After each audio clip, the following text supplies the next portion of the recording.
신명기 29장 1절에서 13절 말씀. 호렙에서 이스라엘 자손과 세우신 언약 외에 여호와께서 모세에게 명령하여 모압 땅에서 그들과 세우신 언약의 말씀은 이러하니라. 모세가 온 이스라엘을 소집하고 그들에게 이르되 여호와께서 애굽 땅에서 너희의 목전에 바로와 그의 모든 신하와 그의 온 땅에 행하신 모든 일을 너희가 보았나니 곧 큰 시험과 이적과 큰 기사를 내 눈으로 보았느니라.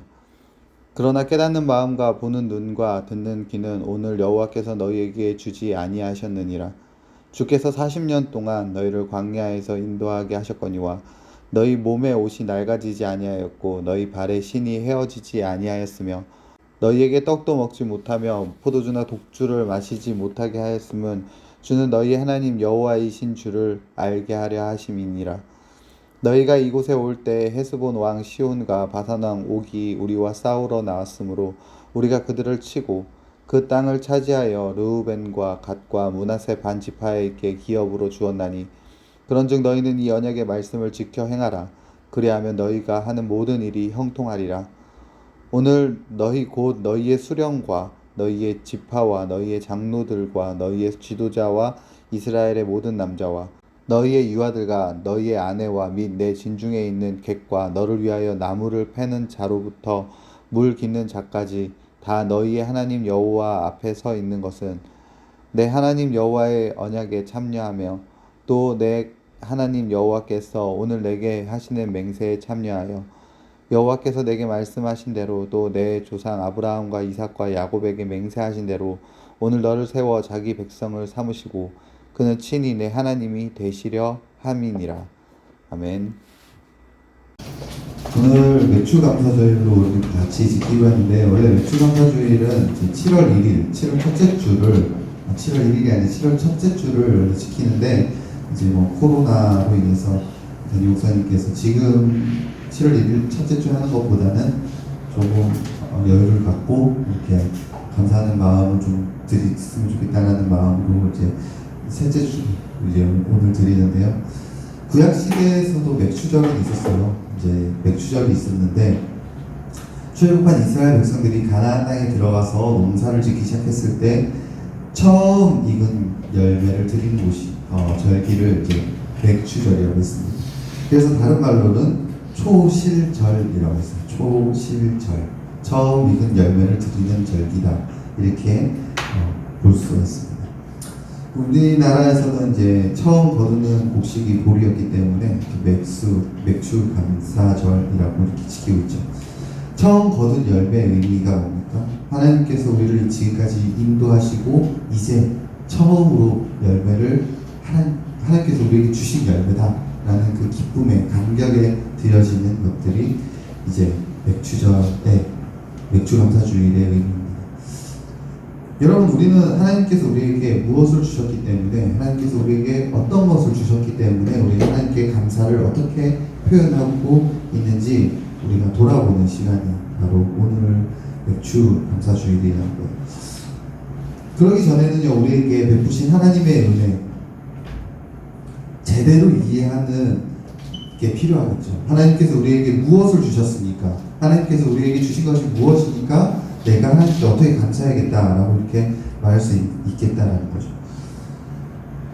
여러분, 우리는요, 하나님의 은혜를 때로는 오해하기도 하고, 때로는 하나님의 은혜를 나의 이익과 결부시켜서 내가 뭔가 잘 되는 것, 내가 형통해지는 것, 내가 뭔가를 얻는 것을 하나님의 은혜로 우리가 오해하기가 쉽습니다. 근데 출애굽한 이스라엘 백성들을 보면요, 그들에게 복은요, 출애굽한 결과로서의 복이 아니에요.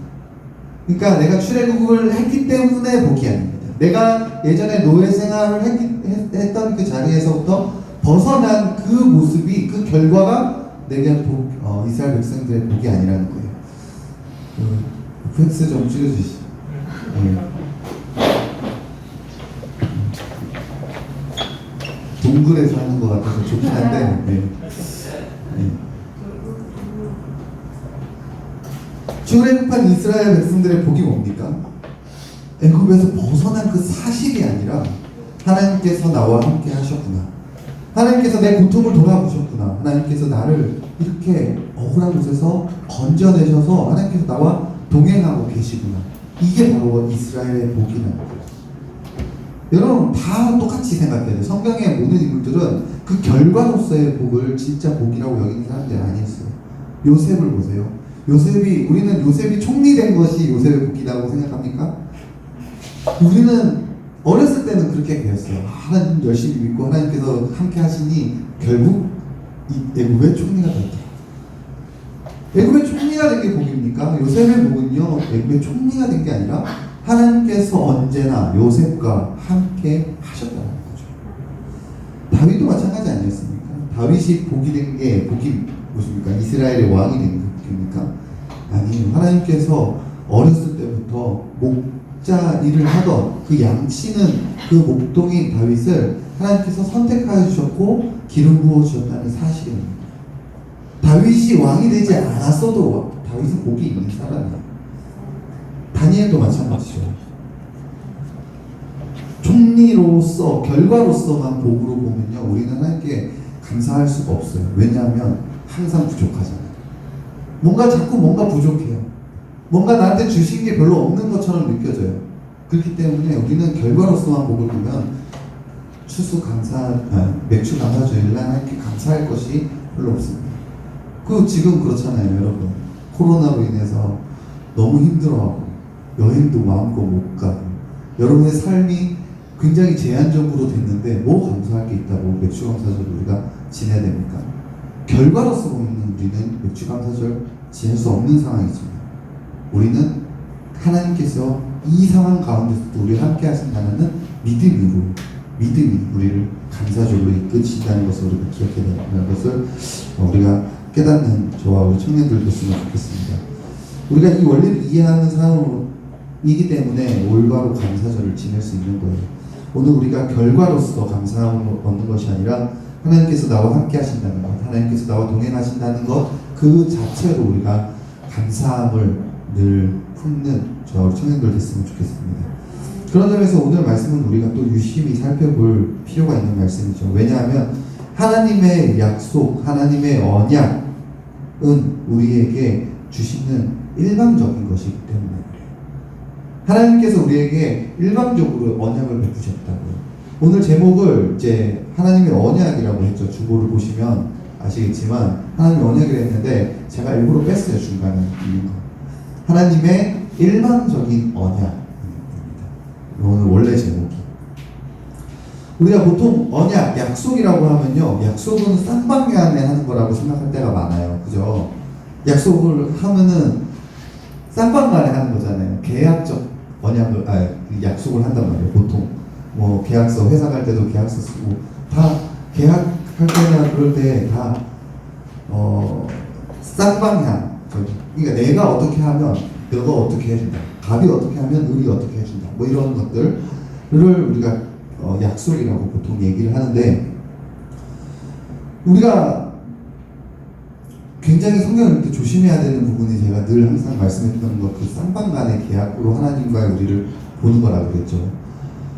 우리가 하나님께 우리의 행위와 하나님의 은혜를 동일선상에 두고 우리가 선한 행동을 했을 때 하나님께서 복 주시고 우리가 악한 행동을 할 때 하나님께서 벌 주신다. 이게 뭐 어느 정도는 맞지만 그게 완전히 틀린 건 아니에요. 어느 정도는 맞지만 이렇게 볼 수가 없다는 거예요. 하나님과 우리 관계를.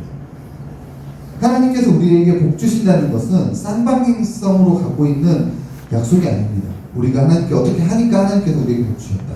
이렇게 볼 수가 없다는 거예요. 오늘 말씀에서는 하나님의 약속을 우리의 행동과 전혀 상관없는 하나님의 일방적인 행동이고 하나님의 일방적인 약속이라고 우리에게 말해주고 있다는 거죠. 하나님은 우리에게 일방적으로 약속을 합니다. 마치 어떤 것 같아요? 부모님이 여러분에게 일방적으로 해주시는 약속과 같아요. 여러분의 부모님들 여러분에게 조건 없이 주시죠? 아닌가요? 내가 뭘 해야지만 뭔가 내가 열심히 집에서 막 부모님 비위도 좀 어깨도 주물러 드리고 해야지 밥 주시고 뭐 그런가요? 그렇지 않잖아요. 내가 뭐 집에서 맨날 잠만 자고 빈둥거리고 있어도 잔소리는 좀 듣지만 밥은 주시더라고요. 계약적인 관계가 아니에요. 한 일방적인 관계, 일반적인 관계. 하나님과의 관계가 바로 그런 거라는 거죠. 여러분, 아브라함이 부르실 때, 우리는 하나님께서 아브라함을 부르실 때 창세기 12장 말씀을 보면요, 아브라함이 75세 하나님께서 아브라함이 75세 때 부르시는데, 그 75세 이전의 아브라함의 삶에 대해서는 잘 안 나와요. 이제 데라와 함께 우르에서 하란으로 갔다가 이거밖에 없습니다. 아브라함이 어떤 선한 일을 했길래 하나님께서 아브라함을 부르셨습니까? 아무것도 없어요. 그냥 하나님께서 아브라함을 보시고 내 마음에 맞으니까 부르셨다. 다윗도 마찬가지 아닙니까? 다윗도 마찬가지예요. 다윗도 기름 부음 받기 전에요. 어린 목동이었을 때 하나님께서 다윗을 사무엘을 보내가지고 다윗에게 기름을 부읍니다.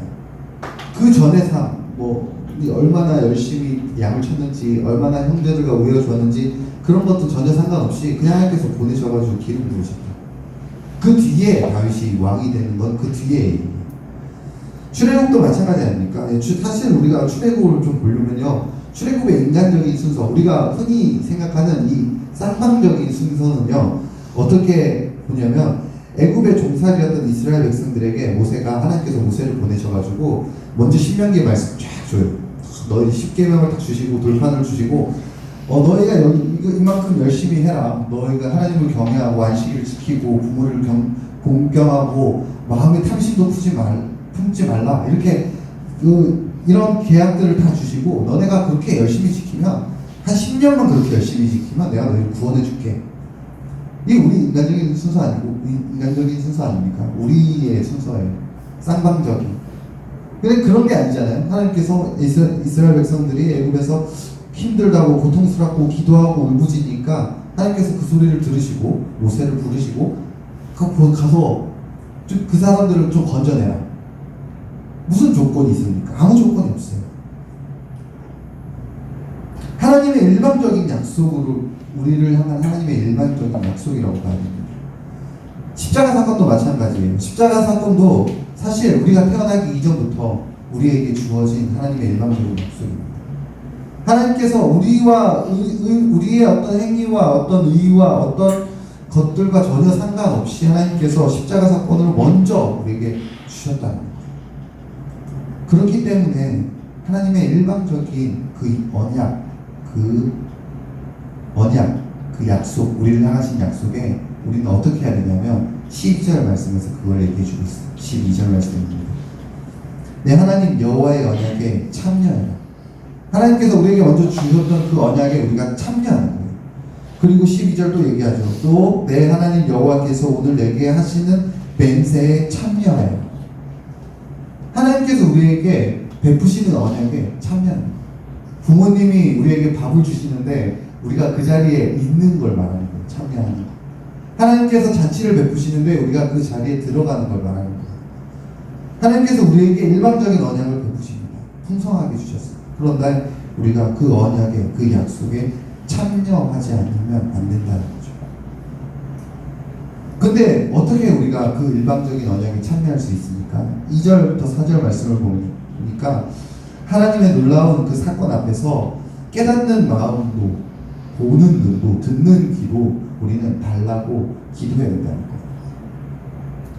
그러니까 무슨 말이냐면요, 부모님이 우리에게 밥을 주겠다고 해서 밥을 딱 차려놨는데 우리는 밥을 차려졌는지도 모르고 밥이 차려진 것을 보지도 못하고 밥이 차려진지 냄새도 맡지 못하는 상태라는 거예요. 그럼 어떻게 해야 됩니까? 그걸 알려주셔야죠, 부모님. 야, 밥 차렸으니까 빨리 와서 밥 먹어. 이거 아니겠어요? 알려주셔야 돼요. 2절 3절 말씀을 보니까 이렇게 얘기합니다. 모세가 온 이스라엘 백성들에게 출애굽의 놀라운 하나님의 은혜에 대해서 말씀을 하고 계세요. 그 출애굽하신 그 하나님의 놀라운 기적의 사건들을 너네가 다 경험한 거 아니냐? 그런데 그렇게 눈으로 직접 보았다라고 이렇게 얘기를 하는데도 불구하고 4절에서 모세는 그러나 깨닫는 마음과 보는 눈과 듣는 귀는 오늘까지 하나님께서 너희에게 주시지 않았다라고 얘기합니다. 하나님께서 출애굽이라는 놀라운 사건을 행하시고 나서도 하나님은요, 이스라엘 백성들은 하나님께서 하신 것을 깨닫지 못했던 이유가 하나님께서 그들을 깨닫게 하지 못했기 때문에, 보지 못했기 때문에 라는 거예요. 여러분, 수많은 기적과 이적과 또 진리, 우리가 말씀을 읽을 때 진리 앞에서 그것을 정확하게 깨뜨릴 수 있는 지혜 또한 우리에게 있는 것이 아니라는 것을 우리가 알아야 된다는 거죠. 우리에게 지혜를 주시고 깨닫게 해주시고 보게 하시고 듣게 하시는 분은요, 출애굽이라는 놀라운 사건을 정확하게 이해시켜 주시는 우리 하나님이 우리에게 오셔야 된다는 거예요. 예수님의 시대에도 마찬가지 아니었습니까? 예수님께서 하나님의 아들이시잖아요. 예수님 하나님의 아들이신데 그 제자들과 함께 3년 동안 공생애를 지내시면서 많은 말씀을 하시고 많은 기적을 보여주셨어요. 그런데 제자들은요, 예수님께서 말씀하시는 그 사건에 대해서 그렇게 예수님 옆에서 들으면서도 그 진짜 깨닫지 못했어요. 심지어 십자가 지기 위해서 예루살렘으로 가시는 예수님을 보고도 뭐라고 얘기합니까? 예수님께서 영광 받으시는 자리에, 높아지신 자리에 내가 그 좌우가 가서 되고 싶습니다. 좌우의 자리에 앉고 싶습니다. 라고 정말 잘못된 구함을 구하고 있다는 거죠. 그런 제자들이요, 언제 정확한 것을 깨달습니까? 사도행전 2장에서 성령님께서 그들 가운데 임하셨을 때 비로소 그때 깨닫는 거예요. 성령님께서 우리와 함께 하지 않으면 우리는 열심히 주일날 예배 나오고 말씀을 열심히 읽어도 우리는 아무런 깨달음이 없습니다. 성령님께서 우리와 함께 달라고 늘 기도해야 된다는 거죠. 예배 나오실 때도 미리 좀 나오셔서 10분 전에 맨날 매주 광고 하는데, 그죠? 아시죠? 이제 외우시죠? 10분 전에 와가지고 좀 기도로 성령님 나 좀 깨닫게 해달라고, 보게 해달라고, 듣게 해달라고, 이 기도가 우리에게 있어야 된다는 거예요. 네, 오늘 저도 좀 일이 있어가지고 밑에서 좀 늦게 올라왔는데, 우리 늘 기도하는 마음, 하나님 나 좀 깨닫게 해주세요, 하나님 나 좀 보게 해주세요, 하나님 나 듣게 해주세요. 이 기도가 우리가 출애굽한 놀라운 사건을 이해하는, 정확하게 보는, 그리고 하나님의 놀라운 감사에 참여하는 하게 하는 줄 믿고 늘 기도하는 삶을 우리가 살아가는 저와 청년들 됐으면 좋겠습니다. 그런가 하면요, 또 하나님의 언약에 참여하는 사람들, 하나님께서 일방적으로 우리에게 베푸신 그 언약에 우리가 참여하는 사람들은 그 말씀을 지켜 행하는 사람이라고 말씀을 하고 있는 거예요. 그건 이제 5절에서 8절까지 말씀을 보면서 이해가 되는데, 이스라엘 백성의 40년 동안의 광야 생활은요, 하나님께서 행하신 놀라운 일들을 경험하는 이스라엘 백성들에 대한 이야기랍니다.